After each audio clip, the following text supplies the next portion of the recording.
And ఇంకోటి ప్రజాధనాన్ని దుర్వినియోగం చేస్తున్నారా? ఓకే, ఎక్సలెంట్ సార్, నా భూతం నా భవిష్యత్ సార్. ఇట్లాంటి కామెంట్స్ అన్ని వైఎస్ఆర్సీపీ వాటి దగ్గర వింటుంటే, మా ప్రైవేట్ ఆర్మీ వాలంటీర్స్ అని చెప్పి వాలంటీర్ వ్యవస్థని ప్రజాధనంతో మీరు మెయింటైన్ చేయలేదా? అంటే మీ పథకాలను ప్రజల్లోకి తీసుకుపోవడం కోసం వాలంటీర్స్ వ్యవస్థను ఏర్పాటు చేసి దానికి ప్రజాధనాన్ని ఇచ్చి, అంటే ఇదంతా ఏంటండి? మళ్ళీ దీనికి ఒక యాడ్స్, ఇదంతా ప్రజాధనం కాదా? ఎవరక్క నువ్వు పచ్చ మీడియాలో కొత్తగా ఛార్జ్ తీసుకున్నావు, ఏది పడితే అది మాట్లాడేస్తున్నావు. వాలంటీర్లు ప్రైవేట్ ఆర్మీ అయితే వారికి జీతాలు పెంచుతాం, ఉద్యోగాలు కొనసాగిస్తామని మీ నాయకుడు చెప్పినప్పుడు తెలియలేదా మీకు ప్రజాధనం దుర్వినియోగం అవుతుందని?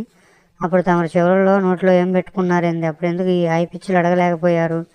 పోనీ అది ప్రజాధనం దుర్వినియోగమే అనుకుందాం. మరి మందలుగా విమానాలు వేసుకొని దావోస్ వెళ్ళి కొత్త కంపెనీలు ఏం తేలాక వరుసనే ఒక ఫేక్ కంపెనీని తీసుకొచ్చి 1000 కోట్లు కట్టబెట్టినప్పుడు ఏమైంది? అది ప్రజాధనం దుర్వినియోగం కాదా? అప్పుడేం చేస్తున్నావు?